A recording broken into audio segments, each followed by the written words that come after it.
înapoi, văd tot ce-a fost mai frumos între noi.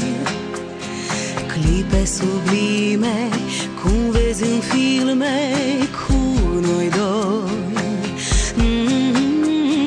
Nu știu ce simți tu acum, de când avem amândoi un alt drum, dar știu că în mine e o parte din tine și